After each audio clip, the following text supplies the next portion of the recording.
question. Pascal Bironneau, pourquoi avez-vous créé une association qui souhaite la réouverture aux voyageurs de la ligne Thouars-Niort via Parthenay? Alors en fait, l'association est née il y a 4 ans de cela, où en fait on s'est aperçu avec un groupe d'amis qu'une voie ferroviaire d'un état plutôt bon existait entre les deux villes extrêmes du département, qui étaient Thouars et Niort. Et donc, de fil en aiguille, on s'est aperçu aussi que le service de transport qui était en place au niveau du Conseil général, qui est un réseau de transport par car, ne permettait pas une correspondance des horaires avec les liaisons régionales et nationales que pouvaient être faites par la SNCF et le réseau TER. Donc, nous nous sommes dit, si nous voulons redonner au territoire départemental une certaine dynamique, la voie Thouars-Parthenay-Niort pouvait être de celle-là et offrir ainsi aux citoyens et aux entreprises de ce département les moyens d'un transport durable. Et quels sont les avantages d'un autorail par rapport aux cars qui existent actuellement? Toute l'optique, en fait, c'est d'avoir des correspondances au niveau horaire et surtout d'élargir le champ de déplacement qui peut être fait entre les points, entre des villes, en fait, et non pas s'arrêter aux simples villes du département.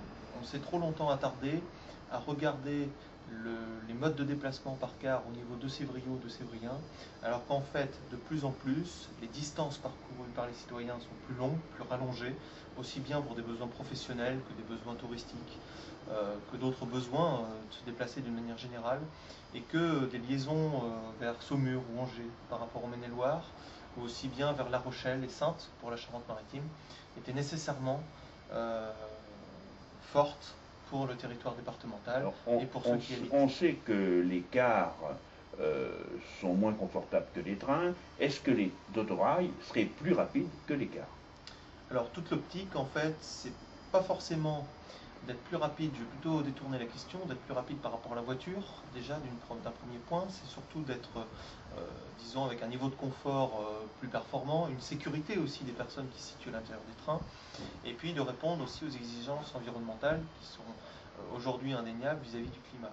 Ensuite, par rapport au car, c'est vrai que si on prend des horaires de 1900, des années 1970, l'autorail qui était en circulation mettait, dans le meilleur des cas, 1h20 pour faire les liaisons entre Thouars et Niort, alors qu'aujourd'hui, si on regarde le parcours le plus long qui peut être fait en fait par le car mis en place, il peut aller jusqu'à 2h10.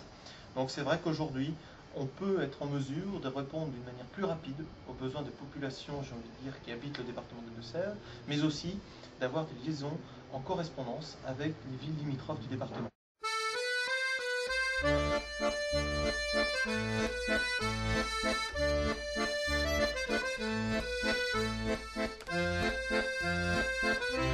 Votre association est maintenant créée depuis 4 ans. Et quels résultats et quelles actions avez-vous menées pour obtenir ces résultats? Alors c'est vrai qu'on a été créé en juin 2005, nous étions 4, nous avons décidé donc de prendre le pari de rouvrir la ligne Thouars-Parthenay-Niort aux voyageurs et puis aussi d'assurer son développement fret. Alors on est parti à 4, aujourd'hui on est 100 et donc à 100 c'est vrai qu'on a une force de frappe plus intéressante, d'autant plus qu'on a des collectivités locales qui ont adhéré, des citoyens, des associations et donc ça a permis de mettre en exergue un petit peu tout le monde et puis de porter la chose commune, ce combat-là. Alors, dans un premier temps, on a décidé de créer une pétition qui a été signée par 1600 signataires. Et cette pétition, donc, à la fin de l'année 2006, a été envoyée donc, à la région Poitou-Charentes, au préfet de région Poitou-Charentes, et puis également au président du Conseil général des Deux-Sèvres. Qu'est-ce qui est sorti de cette pétition? Avez-vous obtenu de la part des pouvoirs publics des résultats concrets? Eh bien, très concrètement, nous étions en fait en phase d'élaboration du contrat de projet État-région 2007-2013, et donc nous nous sommes dit il fallait absolument réussir à inscrire dans le contrat de projet État-région 2007-2013 l'étude de réouverture de la ligne Thouars-Parthenay-Niort. C'est ce que nous avons obtenu lors de la signature du contrat le 17 mars 2007. Il y a donc une étude en cours actuellement.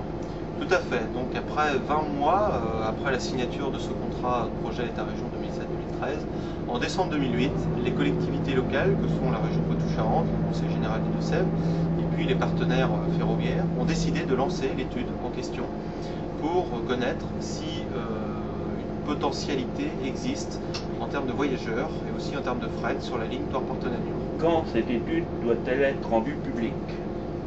Alors, depuis le lancement de l'étude, plusieurs points ont été faits, plusieurs avancées ont été obtenues. Un bureau d'études a été chargé de mettre en œuvre le bienfait de cette étude. Et maintenant, nous avons des éléments. Nous savons que le coût de régénération de la voie, après 25 ans de sous-investissement, il faut le dire, est de 80 millions d'euros. Également, on sait très bien que la facilité de remise en état de la voie est très forte, puisque la voie a été de jusqu'en 1950. Donc nous avons des rayons de courbure qui sont suffisamment larges. En revanche, ce qu'on regrette, c'est que l'étude en question s'est concentrée à ne prendre comme donnée que une analyse de Sévrio, de Sévrienne, et n'a pas tenu compte des territoires adjacents, que sont le Saule-le-Roi, que sont plus largement le Maine-et-Loire, et puis au sud de la ligne, c'est-à-dire à Niort, de prendre éventuellement la façade atlantique et Saintes également, qui sont des potentiels de développement très conséquents. Également, on regrette qu'il n'y ait pas eu plus d'attention, j'ai envie de dire, vis-à-vis d'un bilan carbone, puisqu'il n'y en a pas au sein de l'étude. Ça, c'est les regrets qu'on peut avoir. Alors, cette étude aujourd'hui, est-ce qu'elle va être rendue publique précisément dans les jours, dans les mois qui viennent, ou est-ce qu'on va attendre d'être à l'année prochaine pour en savoir plus? Ça, je ne peux pas encore le préfigurer. Ce qu'on souhaite, c'est vraiment qu'aujourd'hui, on prenne la mesure de la décision politique qui va être prise. C'est-à-dire que je crois qu'on ne peut pas refuser de ne pas réouvrir cette ligne tellement elle est en lien avec les autres territoires que sont le Maine-et-Loire et la Charente-Maritime, et elle traverse du nord au sud le département des Deux-Sèvres. C'est quand même une ligne qui a son importance pour la vitalité de nos territoires, de nous greffer aux réseaux régionaux et nationaux qui sont déjà en service à partir de Thouars vers Saumur et Angers, ou bien Saint-Pierre-des-Corps, et au sud à partir de Niort vers La Rochelle et Saintes. Je crois que c'est très important, et nous avons aussi un défi à relever, c'est-à-dire le péril climatique, qui est l'enjeu de ce siècle, auquel nous devons répondre par rapport aux attentes des citoyens, par rapport aux attentes des entreprises, et par rapport surtout au développement de nos territoires. Merci, Pascal.